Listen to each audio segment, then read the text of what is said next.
With the latest agriculture news from across the state and nation, it's time for the AgNet News Hour from AgNet West. Here's your host, Sabrina Halverson. Good morning, and thank you for joining us this morning on the AgNet News Hour. Coming up later, the California cattle industry is having a strong year. We'll have details on that coming up, but we start today with Cindy Zimmerman. I'm John Christensen with Christensen CPAs, and happy to be at the ACE conference. Well, you have been a fixture here at the ACE conference, and here at this conference, you were presented with the Merle Anderson Award, the biggest award that they present here. What was your reaction to that? Well, I was very honored, and it was very humbling. The Merle Anderson, I did have an opportunity to meet and know Merle Anderson, and to receive the award that is in his honor was very special for me, because he was a very special person and founded, and his persistence in working and making agriculture better was really something to see. Tell us about your company and how you got your company into be a very big part of the ethanol industry. Well, it was probably 30 years ago. Our CPA firm was ag-focused. That's what we do. So we do everything ag with ag producers as well as ag business. And so in the mid-'90s, had the opportunity to work with the ethanol when the ethanol dry mill industry was getting started, and tried to help those plants get developed. Started out with a group of farmers that were sitting in the coffee shop or in their room and saying, we need to create value added for our corn. And so with the dry mill ethanol plants, our firm and our role was to help them on a financial perspective, get them structured and get them financed, help them raise equity, develop the financial pro formas associated with that. And then we just became involved in the industry and met some great people along the way. Well, over 30 years, things have gotten a little bit more complex as far as helping the industry with the kinds of things you do. And your firm has expanded. Tell me a little bit about that. Yes, the industry, our firm has had to evolve as the industry has evolved. And with that has come the complexity of, beyond the auditing and tax work, gets into the compliance with the EPA, with the low carbon fuel standard, and that's become a very big part of the firm. In addition to that, we had the opportunity 20 years ago to help the firm analyze themselves and improve for constant process improvement. We developed the benchmarking. And so we've got, over 82 plants that are participating with financial and operational metrics that they're comparing themselves to, and which has been a great thing to work with the industry on that and provide them that information. And also we use that information with the trade groups, with ACE and RFA and with Argonne National Labs, so that they can help the regulators and legislators make decisions with accurate data and accurate, up-to-date data for the industry. And then the third leg is the Beyond team, which is the software solutions for commodity processing. And that has evolved with it, and making the transactions that are happening in the industry with the marketers and the electronic transfer of data, which will be more important now as we get into the realm of feedstock carbon index tracking. But while this award went to John Christensen, it seems like there's a lot of other people behind your firm that also deserve recognition. That's absolutely the case, and I'm the person that was standing up on stage, but the award was about very smart, talented people that I work with every day, and they're the ones that have these innovative ideas. And the team at Christensen, the benchmarking team, the Beyond team, they're the ones that are creating the ideas and working with the industry and helping propel the industry forward and helping make a difference. And I think everybody, that's the one thing within the the firm is that everybody does really want to make a difference and feels like they're making a difference. Very good. Anything else you want to add? I'm just honored to be part of the ethanol industry over these years, and it really comes down to the people that are part of this industry. These are the industry was founded on grassroots people. It's rural development. It is people that are really all working toward a common goal of helping the agricultural sector. And so it's the people that really make this a great industry. Real people, that's for sure. All right. Thank you very much, John, and congratulations here at the ACE Annual Conference in Omaha. I'm Cindy Zimmerman. You're listening to the AgNet News Hour. I'm your host, Sabrina Halverson. In today's National Spotlight, a recent Congressional Budget Office report estimated the House Ag Committee's Farm Bill proposal is $33 billion over budget. However, Senate Agriculture Committee Ranking Member John Bozeman of Arkansas says CBO did not give enough consideration to the House bill's use of USDA's Commodity Credit Corporation funds. Well, what they're trying to do in the House is use some of the CCC dollars. And if you look at what's being spent on just kind of peripheral things, the CCC to me is for farmers. Okay, it should be spent on agriculture. There's been a lot of things that, the big climate initiative of Secretary Vilsack was a couple $2 billion that again is peripherally attached to agriculture.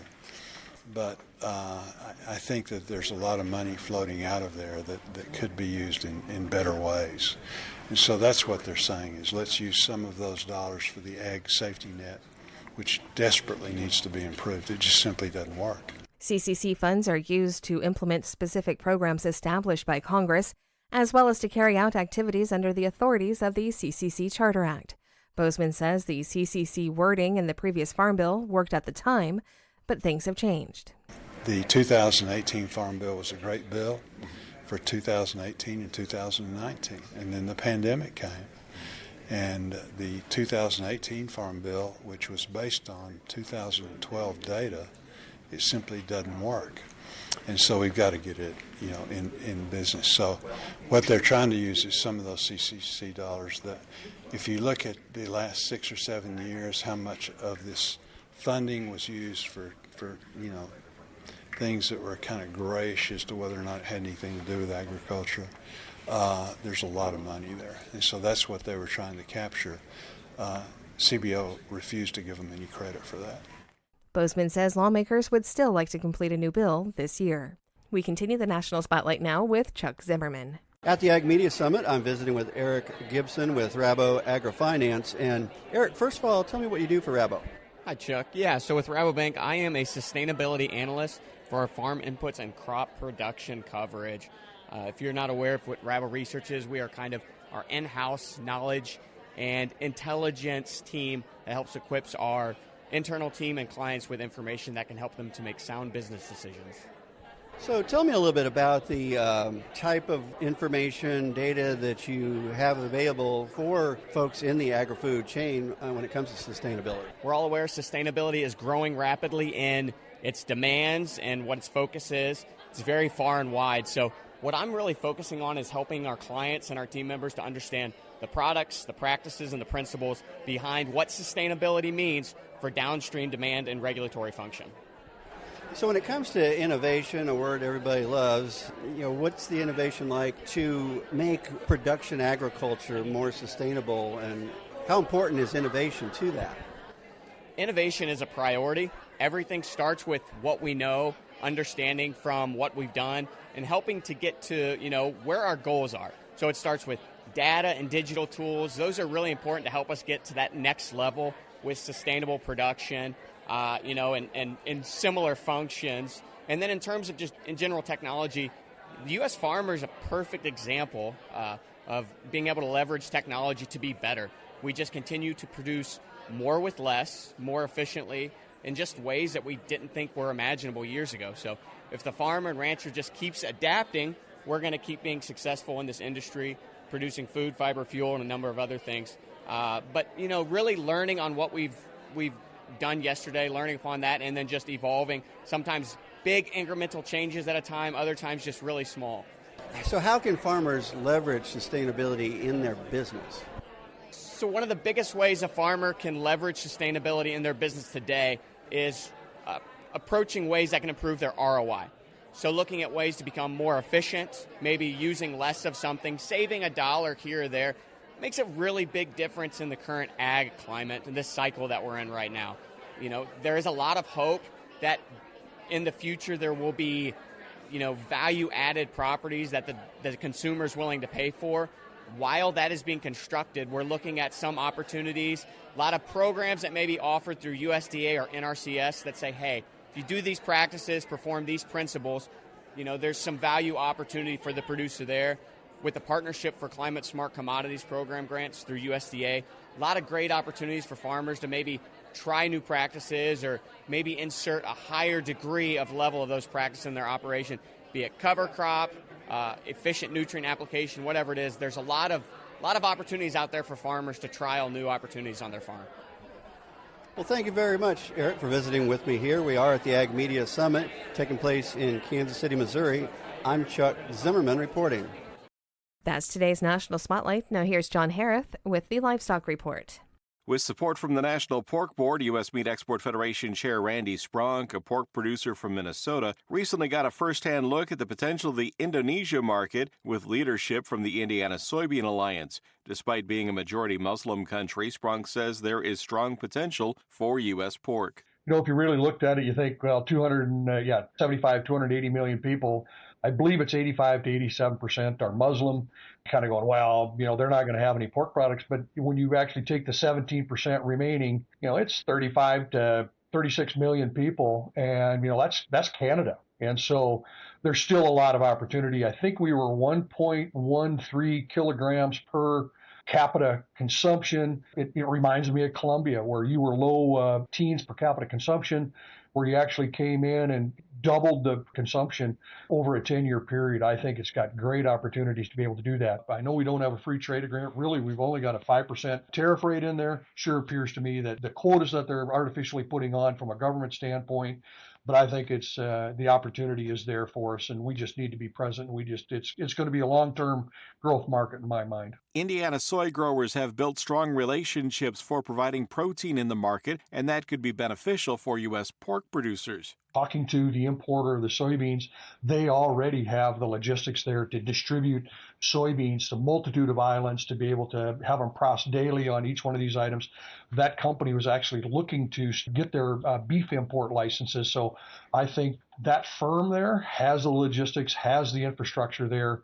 And Indiana Soy, has the relationships here. And so I think there's great opportunities to be able to, you're already there with soybeans, to actually grow the beef market here, to compete with Australia and Brazil. But I also think there's opportunities for pork products to be able to move into the country too here. I'm John Harris. This is the AgNet News Hour. I'm Sabrina Halverson. We will be back in just a moment with more agriculture news. Coming up in a few moments, we'll have today's This Land of Ours report, but first, more of the day's agriculture news. And with a preview of what you'll hear today on AgNet West, here's Brian German. The proposed sustainable pest management framework might have serious economic consequences for California's lettuce industry, according to a study by the Californians for Smart Pesticide Policy. The study highlights that restrictions on key pesticides like neonicotinoids and pyrethroids could cut lettuce production by more than 7%, causing an annual loss of $160 million for producers and nearly $700 million in additional costs for consumers. Delays in registering new pesticides, which can take several years, also hurt production, leading to further losses. The report also predicts that stricter pesticide rules will push lettuce production out of California to places like Arizona and Mexico, driving up costs for consumers and weakening the state's agricultural economy. While the framework aims to reduce harmful pesticides, CSPP warns that without better alternatives, it could significantly damage the state's ag sector. Bee Hero has launched an advanced in-field sensing solution for monitoring and improving pollination in crops. The Pollination Insight Platform 2.0 includes enhanced sensors, expanded pollinator identification, and high-resolution heat map technology for real-time bee activity tracking. This allows farmers to assess pollination effectiveness, identify issues, and take proactive measures to increase yields. The company notes that the platform offers comprehensive data and can replace traditional manual methods. It can identify various pollinators and provide detailed insights into foraging times, hive quality, and crop flower visits. The updated sensors are adjustable, waterproof, and equipped with noise cancellation. The Pollination Insight platform is used globally, optimizing pollination for crops like almonds, blueberries, onions, and watermelons. The U.S. Department of Agriculture will continue accepting nominations for its Fruit and Vegetable Industry Advisory Committee for another 2 weeks. Established in 2001, the committee is administered by USDA's Agricultural Marketing Service and provides recommendations on issues affecting the U.S. produce industry, advising the Secretary of Agriculture on how USDA programs can better meet industry needs. It's comprised of representatives from various sectors like growers, wholesalers, processors, and retailers. Nominations are due by September 3rd and must include a resume, a background form, and a cover letter. USDA is hosting virtual office hours via Zoom to help industry members through the nomination process. The last 2 sessions are scheduled for August 21st and August 23rd. Nomination packages may be submitted electronically by email or by standard mail. The California cattle industry appears to have a good outlook this year.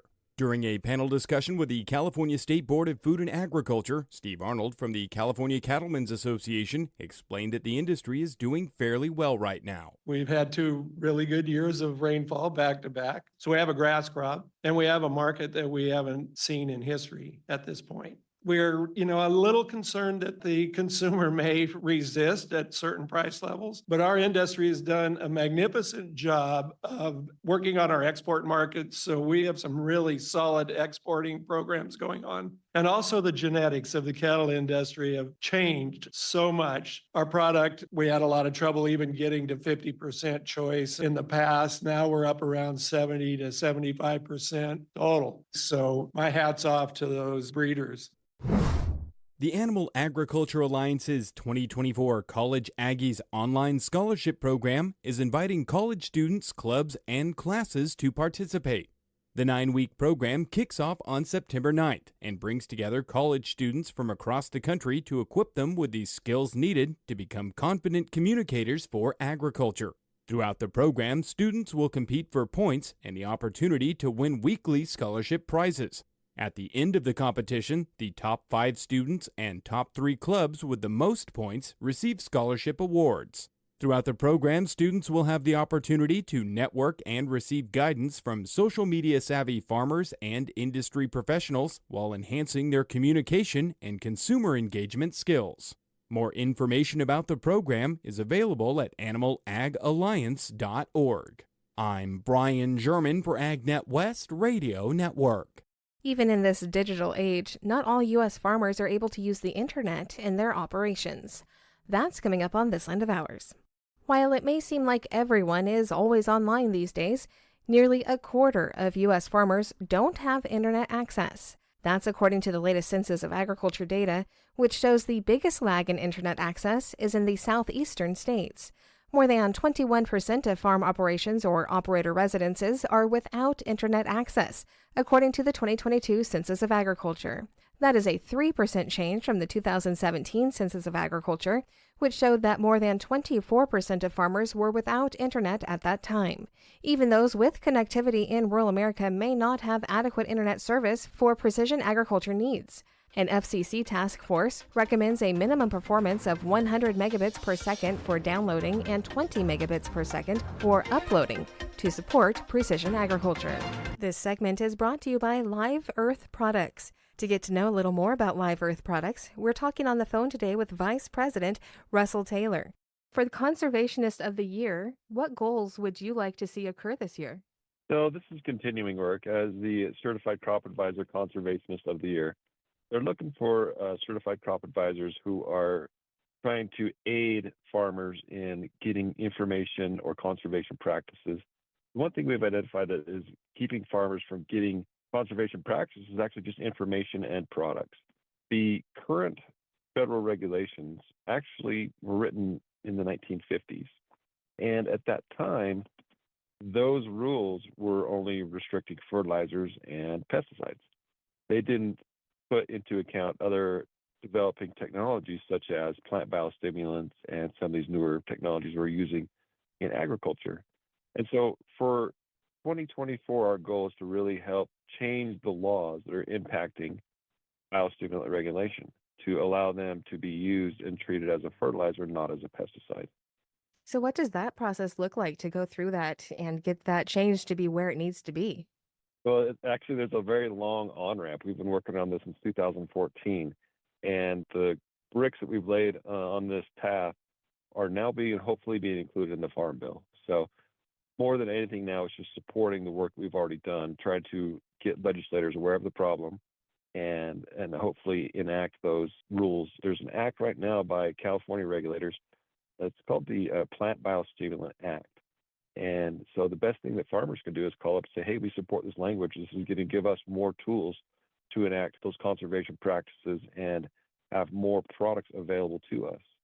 To get to know more about Live Earth products, you can visit them online at liveearth.com. That is spelled LIVEARTH.com.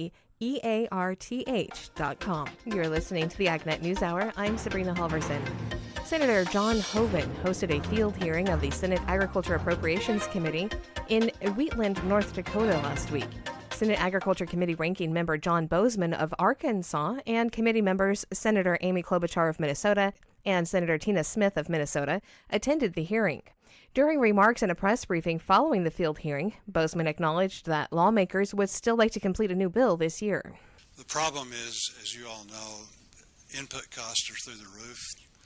The commodity prices are low, and if you talk to anybody that's involved, whether it's USDA or Great Land Grants, commodity prices are expected to stay the same or maybe even get a little flatter. So it's a difficult situation. What we've got to do is reset the farm safety net. That's what the Farm Bill is all about, and that's going to cost some money. So we're working hard to figure out how we do that.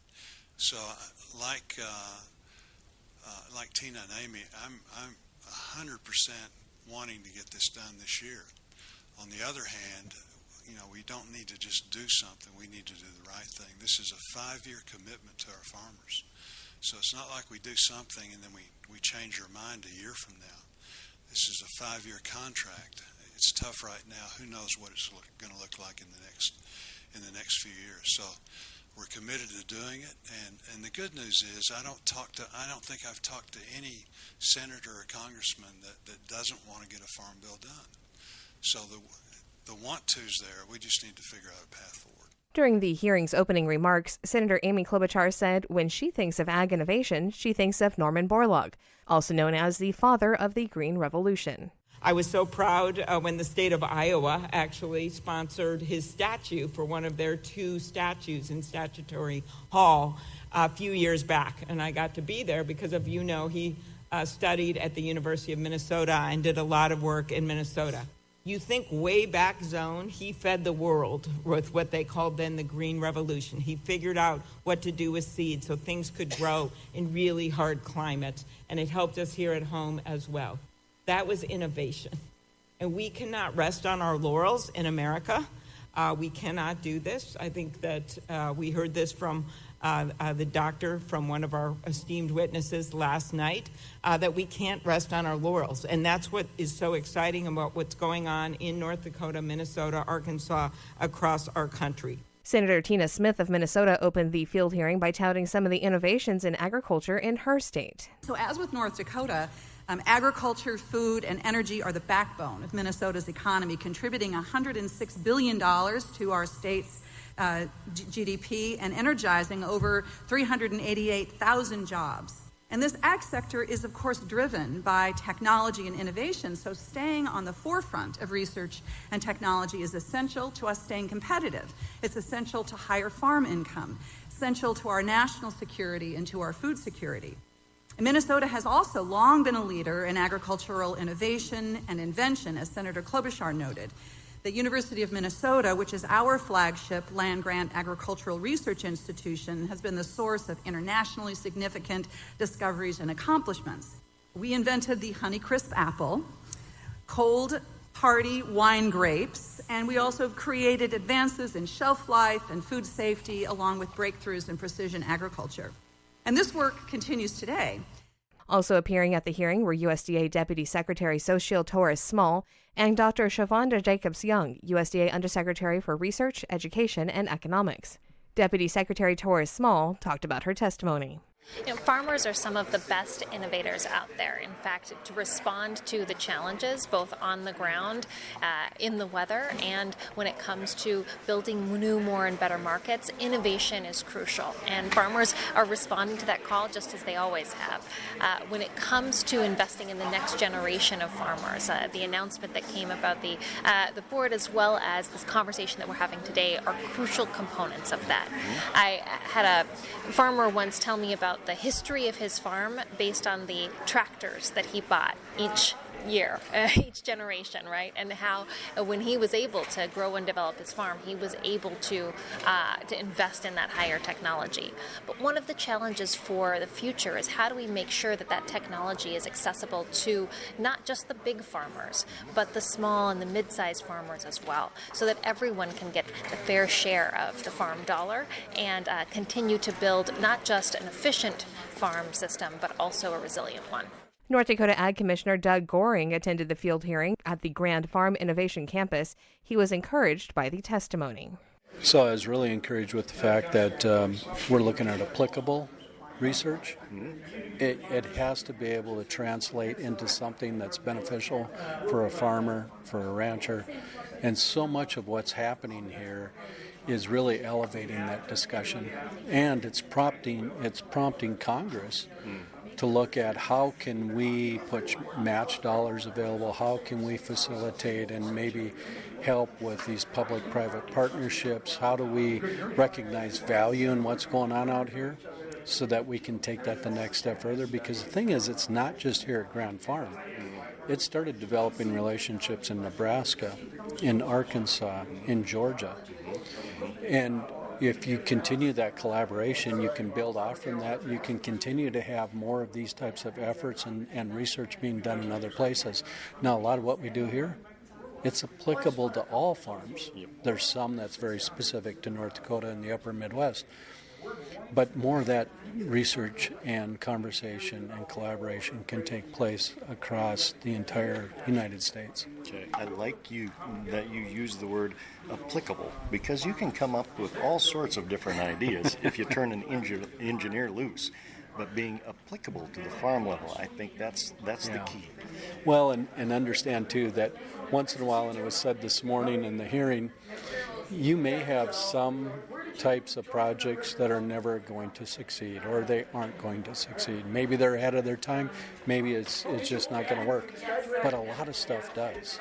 And off from that, you also have offshoots of other type of research that gets started or promoted. This is the AgNet News Hour. I'm Sabrina Halverson, and we will be back in just a moment. Acadian Plant Health is the largest independent marine plant harvesting, cultivation, and extraction company in the world, and an international leader in sustainable, science-based biological solutions for crops. A team of researchers with Acadian closely studied the effects of Ascophyllum nodosum-based biostimulants and how they increase resilience against environmental stresses. I'm joined today by Dr. Holly Little, Director of Research and Development. Holly, to start us out, what can you tell us about what biostimulants do to reduce plant stress? So we know that plant stress is really important in crop production, and with increased variability in the climate that we're seeing these days, the ability to manage these stresses is becoming more and more critical.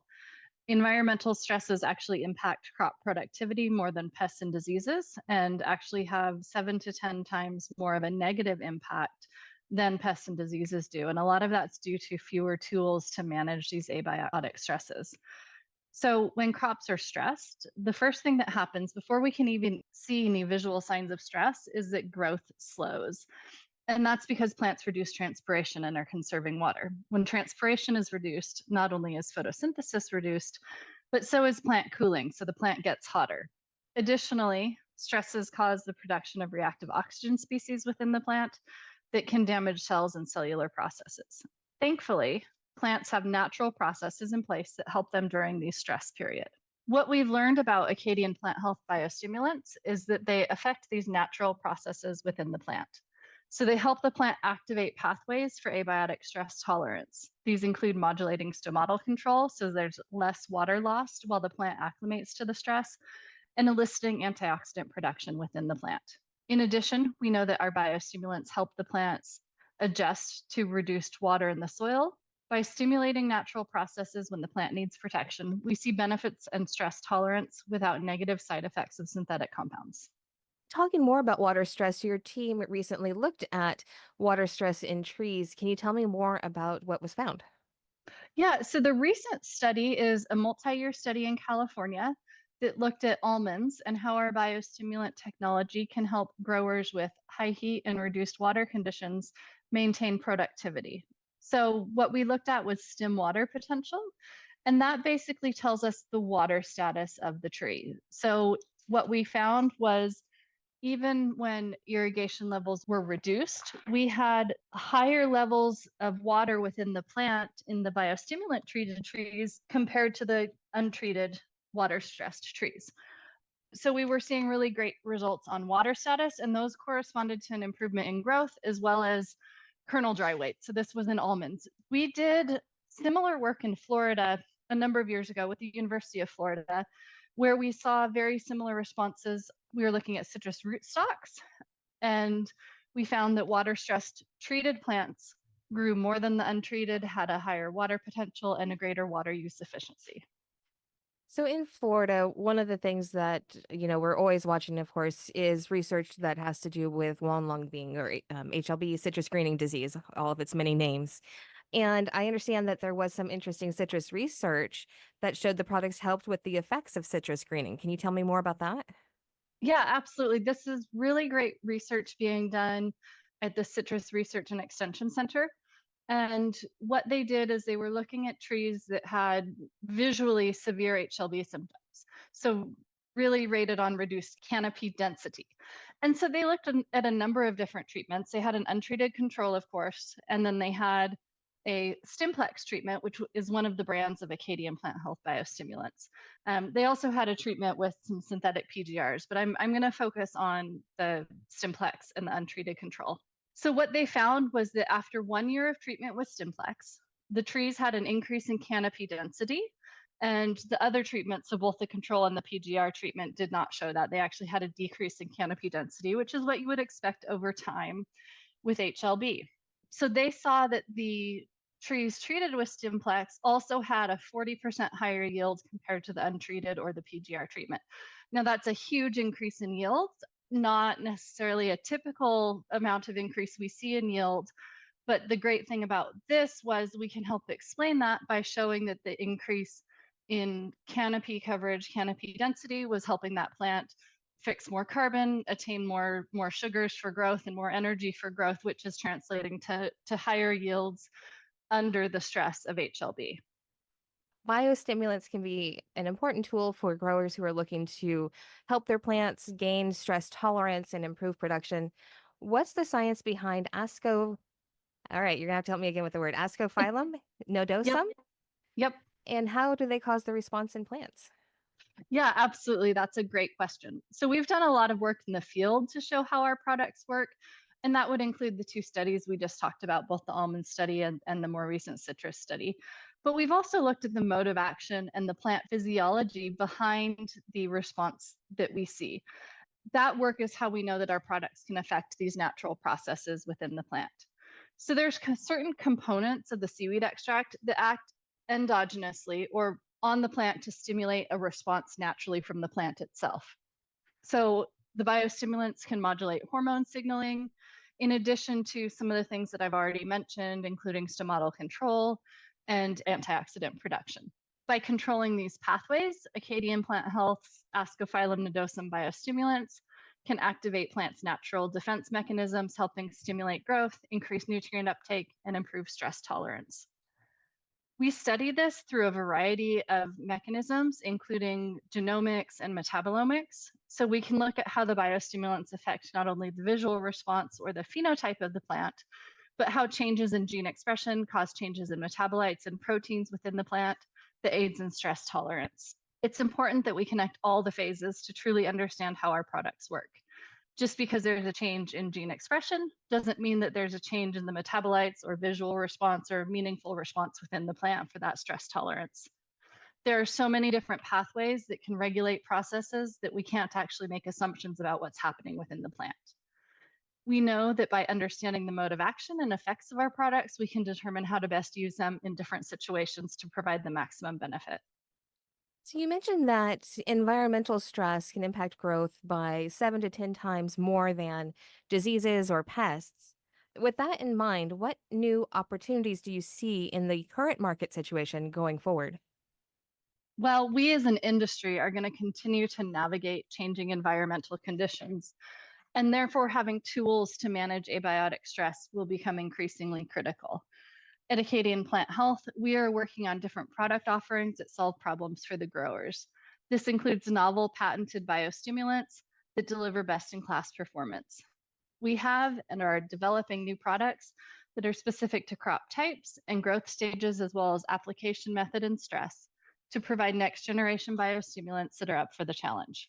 In addition, we are focusing on developing these products to meet crop protection product standards so that our partners and customers will have easy to use, consistent products that have been thoroughly tested from field efficacy all the way to storage stability. Well, I want to thank you for taking time out to have this conversation. I know that, this is so much important information for our listeners. Now, of course, when you're hearing this on the radio, it can be hard to get all this information in. So where can they find more information out about the products and the studies that we talked about? Absolutely. Thanks for asking, and thanks for talking with me today. They can learn more about our products at acadianplanthealth-na.com and also contact us for more information from that website. You are listening to the AgNet News Hour. Here is Rod Bain. A unique August report from USDA. Chief Economist Seth Meyer says what made this month's crop production report significant is the addition of data sets previously submitted later in the year. It's a bigger month than it has been historically, and part of this is the move by NASS to introduce the FSA acreage earlier into the production estimates. It used to be October before that FSA data were complete and to the point where they could use them reliably in estimating production. Improvements to the FSA data have pulled that forward, September last year and now August this year. Combine that with the first yield estimates of this year's summer crops, and there were some notable numbers. For instance, corn still not the highest production number, the third highest production number, despite the fact that yields jumped 2.1 bushel an acre from what's our weather-adjusted trend yield. Soybean production is forecasted record high at nearly 4.6 billion bushels, fueled by both increased planted area and expected record yields. Interestingly, also lost nearly 1 million acres of wheat when it comes to winter wheat, down a little over 300,000 acres. Our spring wheat areas, both Durham and other springs, down more than 600,000 acres. And cotton production is expected up 25% year over year. Meyer says just as interesting as the USDA production forecast with the new data sets included is how trade projections compared and how markets reacted. Using corn as an example, NASS estimated corn production at 15.1 billion bushels. That's right in the middle of the trade estimate. What did the trade base that upon? Did they do well on yield and area estimates? Because they lost over 700,000 acres of corn planted area from the June acreage report to this estimate. With that, we see corn futures up a little over 6 cents. As for cotton, below trade expectations, and not by a little bit, by probably below the bottom end of trade range by 700,000 bushels. And part of that coming up from a loss of cotton area of more than 500,000 acres. So 500,000 acres less cotton area than suggested in the June acreage report based upon FSA data, and yields not much changed. More support for projects within a USDA program emphasizing biofuels infrastructure construction and expansion. Those folks in Minnesota want me to make the announcement in Minnesota. I'm going to tell you those numbers are going to significantly increase. Agriculture Secretary Tom Vilsack providing a hint Thursday to members of the ethanol industry. The announcement Friday in Minnesota from the Secretary includes total funding of over $90 million associated with 89 projects in 26 states within the Higher Blends Infrastructure Incentive Program. Every quarter, they're going to continue to see higher and higher numbers of those grants and more opportunities for that higher blend to get in the mix. With the latest HBIP grant application process now underway through September 30th. More details about this program are available online at www.rd.usda.gov/HBIIP. I'm Rod Bain reporting for the U.S. Department of Agriculture in Washington, D.C. That's today's top agriculture news. I'm Sabrina Halverson. To get more information on the topics you heard today, visit AgNet West online at agnetwest.com. You can also stay connected by following us on our social media at AgNet West on Facebook, Instagram, and Twitter. You can also find our broadcast team of Brian German and Sabrina Halverson on Facebook and Twitter. Thank you for listening to the AgNet News Hour from AgNet West. AgNet West Radio Network, your primary choice for agriculture news.